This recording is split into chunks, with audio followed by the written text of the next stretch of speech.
guys, today I'm here with a what I eat in a day featuring my rude cat. She was turned around being super cute and now she's like, I'm not being a part of this, and has just totally faced away from you. So my apologies, but I'm gonna be showing you everything that I eat in a day. This is a long-term process for me, losing weight. It's not something that I'm looking to do quick by cutting food groups or anything like that. I'm just, for the most part, eating what I wanna eat in smaller and smarter portions, as I've said before. So whether or not you're trying to lose weight, this is something, hopefully some recipes that you could take on, and over time to ensure that I'm able to keep up with this kind of weight loss journey or diet, whatever you want to call it. I just kind of cut calories slowly. So I just started tracking in the first place, and then like 2 months in I took off 100 calories. Another 2 months in I took off another 100 calories, just trying to slowly build myself into it, get myself back to the gym, and just do things at a slow pace, although it's taking a long time and I can get discouraged because I see other people doing things that, you know, I know there's other things I could do to lose weight faster, but it's not only about losing weight, it's about trying to just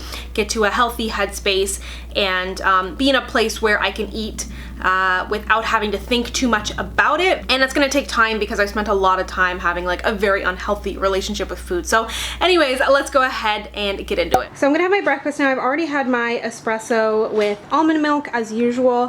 This is more of a weekend breakfast, but I'm gonna be having the flapjack protein pancake and baking mix. I already made my boyfriend's there, if that's what you can see in the background. I got this at Winners. You can probably easily make your own protein pancake mix, but I just, convenience sometimes trumps DIY. So having a serving of these, which is 20 grams of protein and 200 calories. Having chocolate chip pancakes this morning as a little treat. Measured out my chocolate chips, and these are minis. So I find, I've talked about it before, but I like having, basically kind of tricking myself into feeling like I have more, because if these were to be regular size chocolate chips, I would get less and less like chocolate distribution. Then instead of the kind of back bacon that I've showed a few times, I'm having a extra lean turkey sausage. So sausages can be quite high in fat, but these are extra lean turkey, so they're quite good. Just trying to turn the package upside down here.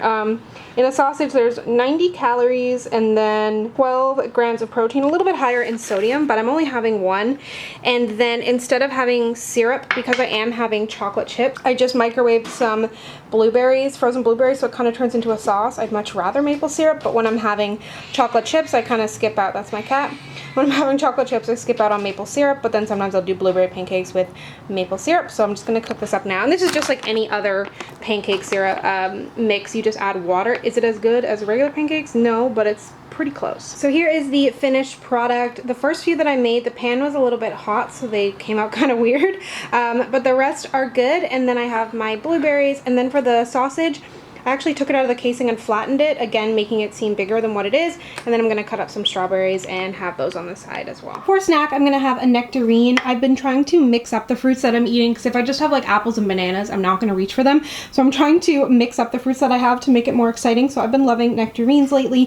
They're just so sweet and delicious. I also love peaches, watermelons, cantaloupes. Just trying to like keep it interesting so that my snacks don't get boring, and I'm actually looking forward to eating them. So for my next meal, I'm going to be having kind of a taco salad.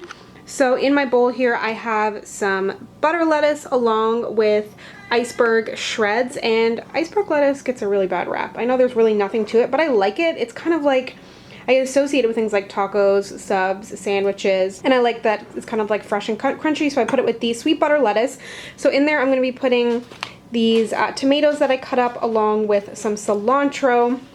Here I have this veggie ground round, so it's essentially like a beef substitute. This is it here. They only had the Italian at the store, but that's fine. Then I made kind of a refried beans. It looks jacked up because this is my portion and my boyfriend has already taken out his portion. And then for my kind of like dressing, I guess, of this taco salad, I'm going to use a little bit of salsa and a little bit of fat-free Greek yogurt, which is my kind of favorite sour cream substitute. Then I'm also going to put some pickled sliced jalapeno peppers on there and some tortilla chips on the side because, I mean, obviously. So let me show you how I meal prepped this refried bean type thing. So for my wannabe refried beans, I just cooked up some red onions, then added black beans and pinto beans, cooked it all down on a fairly low heat, adding things like chili powder, chipotle, cumin, along with some onion powder and garlic powder that got everywhere. And this is not an authentic recipe. Obviously, it's just kind of something I made up. Adding green chilies and honey. The green chilies aren't spicy. And then cooking it down with water. And then I kind of blend it all up in a food processor and leave it a little bit chunky. So here is the finished salad. I'm actually, I don't know if I'm going to put salsa on it or not. I haven't decided, but I heated up the refried beans and the veggie ground round. I kind of like the hot and cold. And then these are the chips I have on the side, the organic Pasa tortilla chips. These are the blue corn. I never actually serve it like this in little portioned bits, but I thought I would for you. And I like to not crunch up the chips and put them in the salad. I like to have them on the side and then kind of dip them into my salad and make my salad like one big dip kind of thing. So this is what I'm having. Okay, so for snack, or I don't know, my boyfriend just brought home these mangosteens. We had never had them before. And I just like looked up how to eat it, and you just take that little top off and then you do this. How bizarre. We just ate one, but I thought I would show you. There's Rue. Apparently this red juice stains really easily. And it looks kind of like, what, garlic almost, do you think? Yeah, it's like a garlic. But it's super sweet, kind of sour. You can't explain, like, it's such a unique taste. Very different. I've never tried anything like it before. So anyways, we're going to eat a couple of these. But it's also expensive. Also expensive, yeah. You got, it's like $9 a pound. 5 of them and it cost $8, which is quite expensive, but... And it's not much inside. No, but it is fun to try new fruits. So anyways, this is the snack. It looks horrible, but it tastes really good. Trying something a little bit different. This wasn't actually a meal prepped item, but we were at the grocery store the other day and found a bunch of like low carb, high protein, low calorie pasta options that we thought we would try. So this is the Gabriella's Kitchen Skinny Pasta. I found this at Metro. It is not cheap, but we wanted to try it. How much did this cost? It was like I think it was on sale for $4.99. Yeah. I think this one was on sale for $4.99. You're getting 250 grams of pasta and in a serving, which is what they consider to be 63 grams. But we're going to eat the whole thing.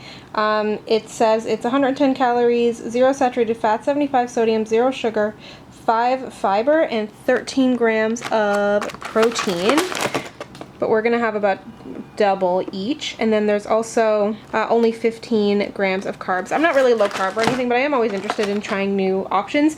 So then for the sauce, just typical Ragu, but I'm going to bulk it up a little bit with onion, and I've got half a portobello mushroom here and spinach.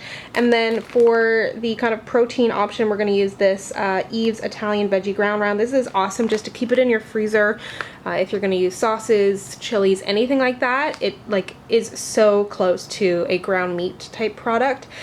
So let's try this out. So just cooking down the mushrooms and onions.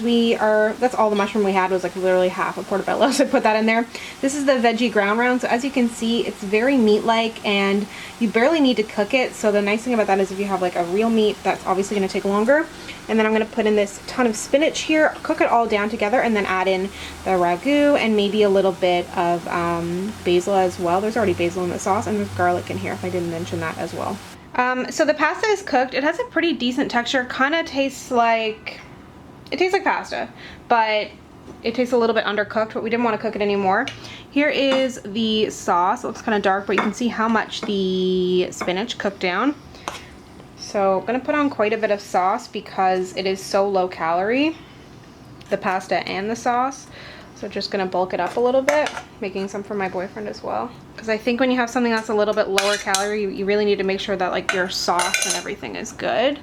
And then I'm going to put some Parmesan on mine as well. Always measure my parm because it's something that can go, again, a little bit off track. So I'm doing 10 grams, which is about 40 calories of Parmesan, like that. Looks pretty good. So I'm ending the day with an ice cream cone. This is the Halo Top peanut butter swirl. I'm not a huge peanut butter person. I am, but I'm not like as crazy as some people are for it, I feel like. But this is very peanut buttery. It has like a peanut butter swirl, as it says, going through it. So if you're a fan of that, it's quite good. But I think my favorite from them is still the chocolate. Highly, highly, highly recommend putting your ice cream in ice cream cones sometimes. The cone is only 20 calories, so this ends up being like 50, 60, 70 calories depending how much ice cream you put in. And it just makes it feel so much more indulgent. And then you get like that ice cream melted into the cone-ness, and it's so good. It's such a good little dessert sweet treat. And I've really been enjoying eating my ice cream out of a cone. There's something like nostalgic about it too, but yeah, so highly recommend picking up a cone or two. Thank you so much for watching. Rue has now turned around for the send-off of this video. Be sure to check links down below. I have previous What I Eat in a Days listed, and if you'd like to connect with me, you can find me on Instagram, Twitter, and Facebook at SamanthaJaneYT, and I'll see you guys next time. Bye!